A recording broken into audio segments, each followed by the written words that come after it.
Welcome to kitchen diaries. ഇന്ന് നമ്മൾ ഇവിടെ തയ്യാറാക്കുന്നത് ഒരു ചിക്കൻ സ്റ്റ്യൂ ആണ്.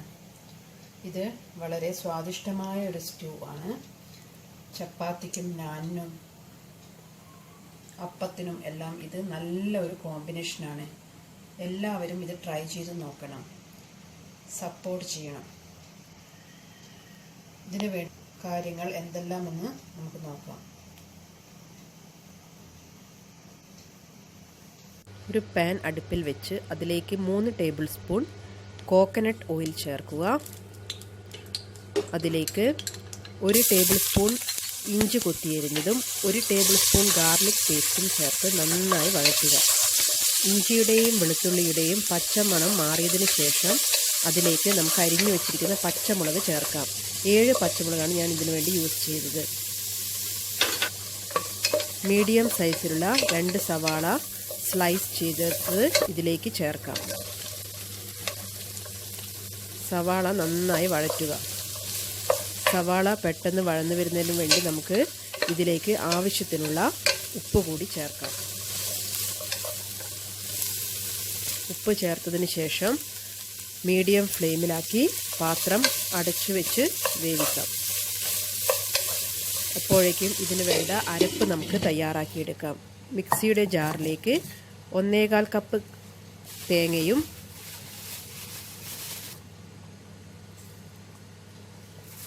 12 കാഷ്യൂനട്ട് കുതിർത്തെടുത്തതും 1 ടീസ്പൂൺ പെരിഞ്ജീരകവും 2 ടേബിൾ സ്പൂൺ പുളിയില്ലാത്ത തൈരും ചേർത്ത് നന്നായി ഗ്രൈൻഡ് ചെയ്തെടുക്കുക. അപ്പോഴേക്കും നമ്മുടെ സവാള വഴന്നു വന്നിട്ടുണ്ട്. അതിലേക്ക് 1 ടേബിൾ സ്പൂൺ കുരുമുളക് പൊടിയും അര ടീസ്പൂൺ ഗരം മസാലയും ചേർത്ത് നന്നായി വഴറ്റുക. മസാലയുടെ പച്ചമണം മാറിയതിന് ശേഷം അതിലേക്ക് നമുക്ക് 1 സവാള 1 ടൊമാറ്റോ അരിഞ്ഞത് ചേർക്കാം.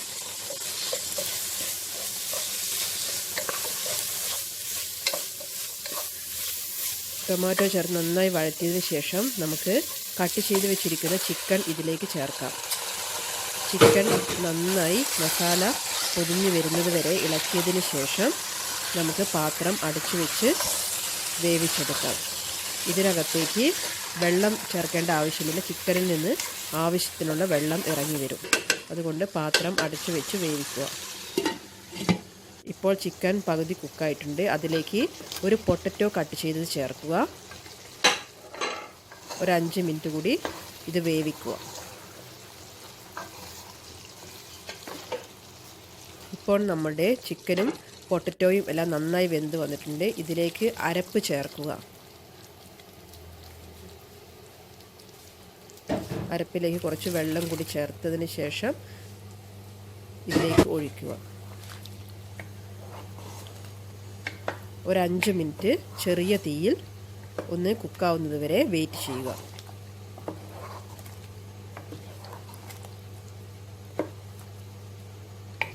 നന്നായി തിളച്ച് വരേണ്ട ആവശ്യമില്ല. ഒന്ന് ചെറുങ്ങനെ തിളയ്ക്കുമ്പോഴേക്കും നമുക്ക് തീ ഓഫ് ചെയ്യാൻ പറ്റുന്നതാണ്. അതിലേക്ക് ആവശ്യത്തിന് കറിവേപ്പിലയും മല്ലിയില അരിഞ്ഞതും ചേർത്ത് നമുക്ക് അടുപ്പിൽ നിന്നും വാങ്ങാവുന്നതാണ്. ഇപ്പോൾ നമ്മുടെ സ്വാദിഷ്ടമായ ചിക്കൻ കുറുമ ഇവിടെ തയ്യാറായിക്കൊണ്ടിരിക്കുകയാണ്. ഇതിലേക്ക് 1 ടേബിൾ സ്പൂൺ വെളിച്ചെണ്ണ കൂടി ചേർക്കാം. ഇനി നമുക്ക് നമ്മുടെ സ്വാദിഷ്ടമായ ചിക്കൻ കുറുമ ഒരു ബൗളിലേക്ക് മാറ്റാവുന്നതാണ്. ഇപ്പോൾ നമുക്ക് നോക്കിയാൽ അറിയാം, നല്ല ക്രീമി ടെക്സ്ചറാണ് ഈ ചിക്കൻ കുറുമയ്ക്കുള്ളത്. ആവശ്യത്തിനുള്ള ഗ്രേവിയുമുണ്ട്. അതേസമയം ആ ഗ്രേവി ചിക്കനിൽ പൊതിഞ്ഞിരിക്കുന്നുണ്ട്. ഇത് അപ്പത്തിനും നാനിനും പൊറോട്ടയ്ക്കും ചപ്പാത്തിക്കും എല്ലാം നല്ല പറ്റിയൊരു കോമ്പിനേഷൻ ആണ്. എല്ലാവരും ഇത് ട്രൈ ചെയ്ത് നോക്കുക, സപ്പോർട്ട് ചെയ്യുക, ഷെയർ ചെയ്യുക, ലൈക്ക് ചെയ്യുക, സബ്സ്ക്രൈബ് ചെയ്യുക. Thank you for watching.